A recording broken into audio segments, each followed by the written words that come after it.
Hello and welcome. In this tutorial we're looking at the desktop version of the My Documents module. This module is designed to be a general repository for miscellaneous WHS related documents and other files. Like all system modules, the access and inclusions visible in this module vary according to individual user access levels that are controlled within the user management module. However, for the purpose of this tutorial, we're seeing everything just as a workplace administrator would see it. This module features the same fundamental layout as all modules in the system. Below the module name and module icon are the main controls. In this case, a link back to the workplace homepage, the option to add a new record, and the option to export all the data from this module in a CSV format. To the right are the module help notes and link to this video tutorial, and depending on when your subscription commenced, there may also be a link to archived records within this section here. Below is the module list view. The controls at the top of the list view in the column headings allow you to sort, search and filter the records according to various criteria.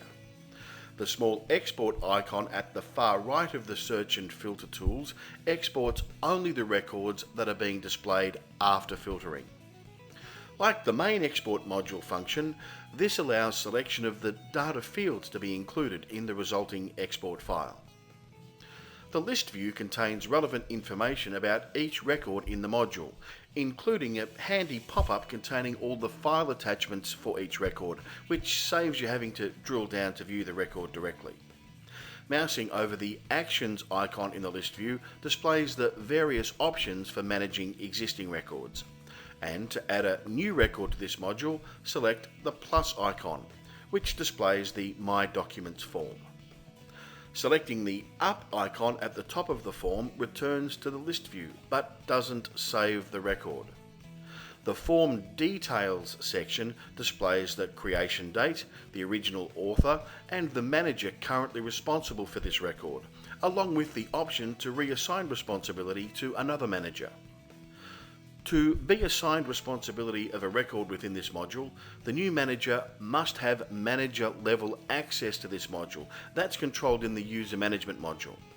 All users with manager level access to this module automatically display as selections within a list when the Change Responsible Manager field is selected. If a new manager is then selected from the list, their details display directly below the field. The Record Details section requires entry of a record name, which in turn displays in the list view. This section of the form also contains the Document Status field, which can be set to current or inactive. If current, all individual reminders enabled for the documents and files that are attached to this record remain enabled. But if the record status changes to inactive, this overrides and disables all the active individual document alerts. This section then allows an optional inclusion of a record description.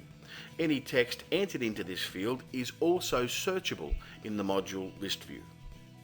The final section of the form allows attachment of up to 5 documents or other files each time the record's saved.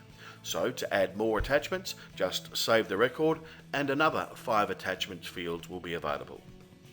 Each attachment field requires a file title and then obviously the ability to browse and select the relevant document or file for upload.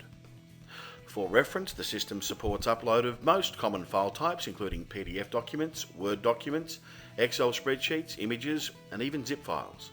Once a file's been added, it can't be deleted. However, the system features the option to set reminders on an attachment by attachment basis, which can be disabled if the attachment is no longer relevant. If a reminder is enabled, however, the reminder date is also required. Reminders generate an email alert to the responsible manager on the reminder date, and they also display within the responsible manager's tasks and reminders calendar that's accessible via their workplace homepage. Reminder emails can be turned on or off at the attachment level directly when editing the record, or via the task and reminders calendar. And don't forget, the record itself must also be current to enable all attachment level alerts. When you've added all the information into the form, to finish, just click Save. The new record will now appear in the list view for further management as required. And that concludes this tutorial. For more information about the module, please refer to the on-screen help notes and the tooltips, and the mobile version of this video tutorial. Thanks for watching.